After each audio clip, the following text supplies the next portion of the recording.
Começa a Conferência Nacional de Educação, que pretende, então, levantar propostas para o Plano Nacional de Educação, que tem como objetivo orientar as políticas públicas na área até 2030. Mas frentes parlamentares já pediram, então, adiamento. Em nota, alegam que o texto base da conferência expõe diversas questões político-ideológicas sem embasamento científico.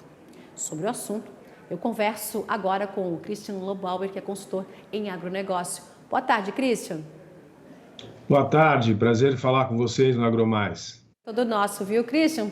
Então, a gente está vendo aí que frentes parlamentares como a FPA, por exemplo, a Frente Parlamentar do Empreendedorismo, Frente Parlamentar Evangélica, então elas pedem esse cancelamento aí para o segundo semestre do encontro e que o Ministério, então, da Educação prorrogue o Plano Nacional de Educação e deixe o que está em vigor. Segundo, então, a FPA, o Plano Nacional de Educação, em análise, tem esse cunho político e ideológico. Eu queria começar a nossa conversa aqui sabendo como é que você avalia, analisa toda essa questão envolvendo aí, quando a gente fala do novo plano de educação. Olha, essa reação e esse documento enviado pelas frentes parlamentares é resultado de um processo de engajamento da sociedade civil, do qual faz parte também o De Olho no Material Escolar, que é a entidade que eu aqui estou representando, e várias outras entidades preocupadas com o conteúdo desse texto de 176 páginas apresentado pela conferência e depois por um PowerPoint mais detalhado apresentado pelo MEC, onde estão as diretrizes, as eventuais diretrizes da educação brasileira para o próximo decênio, ou seja, o que vai ser a orientação de escolas e uso de recursos e conteúdos para as crianças brasileiras nos próximos 10 anos está sendo definido agora. Então, a preocupação não só das frentes parlamentares, como de várias outras entidades, Brasil afora, é de que finalmente a gente tenha um pouco mais de cuidado com algumas partes desse conteúdo que até o momento não foram apresentadas. Entre elas, uma preocupação com metas, com métricas e com índices que são conhecidos no mundo todo, para que se possa apresentar um resultado melhor na educação brasileira do que esse que a gente vem acompanhando nos últimos 30 anos, que é um resultado que deixa muito a desejar para quem quer ter maior produtividade na economia de uma forma geral.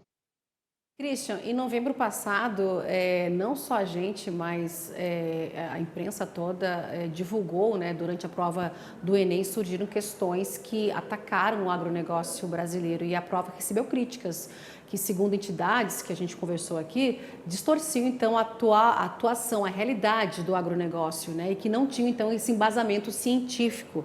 O plano, né, esse novo Plano Nacional de Educação, você acredita que pode ignorar, então, a importância do agro hoje para o país?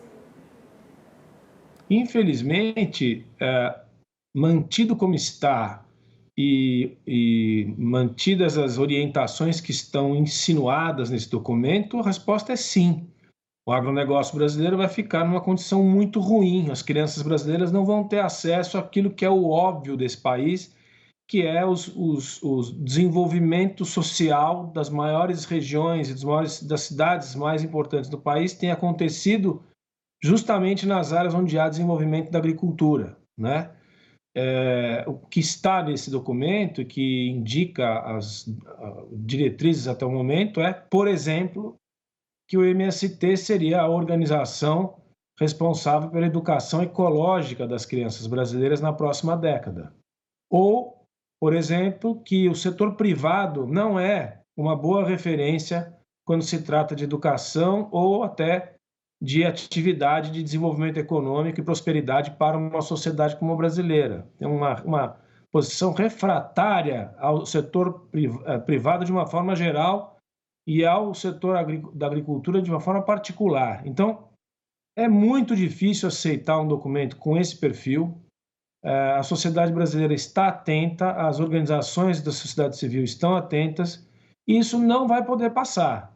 Se passar na conferência, que provavelmente vai acontecer na semana que vem, apesar de já haver um debate interessante e intenso nesses dias, Quando for realizado o processo de legislação para a consolidação do Plano Nacional, certamente o debate continuará e nós estaremos aqui com vocês e com todo o pessoal do agro e mais entidades fora do agro, mas que estão preocupadas com a qualidade do ensino, juntos para melhorar e definir uma diretriz que seja de consenso da sociedade brasileira e não isso aí que está aí, que é realmente uma peça de refratária a tudo aquilo que significa desenvolvimento, prosperidade, democracia e tolerância com as diferenças.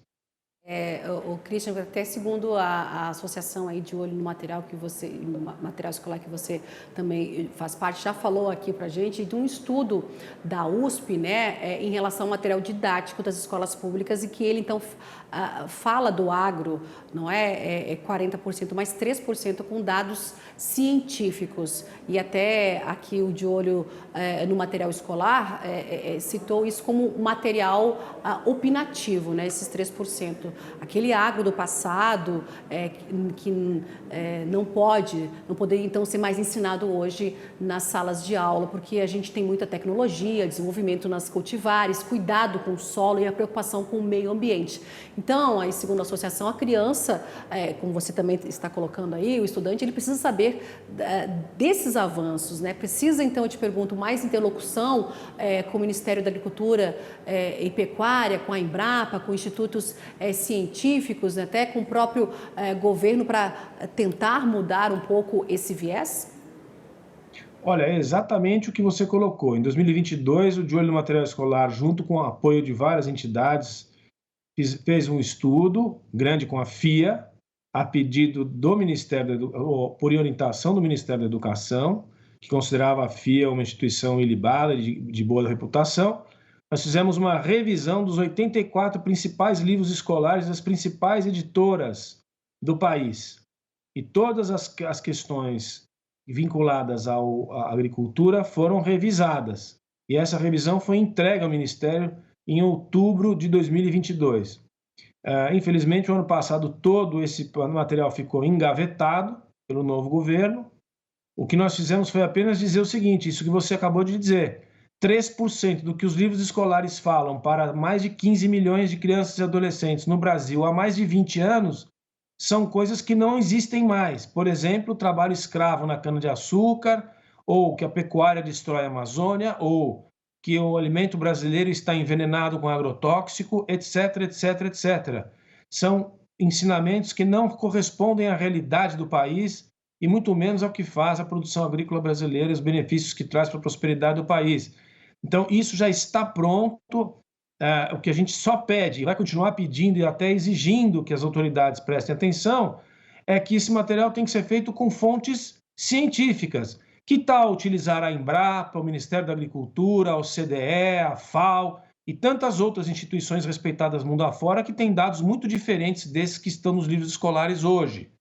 É para isso que a gente começou esse processo e agora, com a conferência do CONAI, que é muito mais ampla do que apenas o conteúdo do material escolar, mas são as diretrizes de ensino, o uso dos recursos e quais as prioridades serão utilizadas de conteúdo, também a gente acha muito relevante que aquilo que tem no estudo realizado no ano passado seja incorporado e compreendido pelas autoridades do Ministério da Educação, porque vai muito além do Ministério da Agricultura. Nós estamos falando do Ministério da Educação e do maior orçamento do país.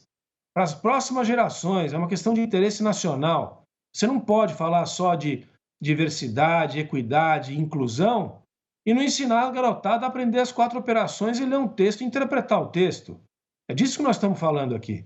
Muito além da qualidade do que se fala do agro e de outros temas, é o seguinte, qual é o compromisso do Brasil em fazer com que as suas crianças de 6 anos todas, 100% daqui a 10 anos, sejam capazes de fazer as 4 operações. Onde está isso no documento? Onde está o compromisso do Ministério da Educação com metas e métricas para que isso aconteça finalmente na história do Brasil, coisa que já foi feita pelo Império Alemão no século XIX, já foi feita pela Argentina nos anos 20 do século XX, e nós ainda não conseguimos fazer na primeira metade do século XXI. Tá certo, Christian. Muito obrigada pela sua análise aí quando a gente fala dessa conferência que está para acontecer agora no domingo. Eu conversei com o Christian Lobauer, que é consultor em agronegócio. Mais uma vez, muito obrigada e até uma próxima oportunidade. Obrigado, um prazer.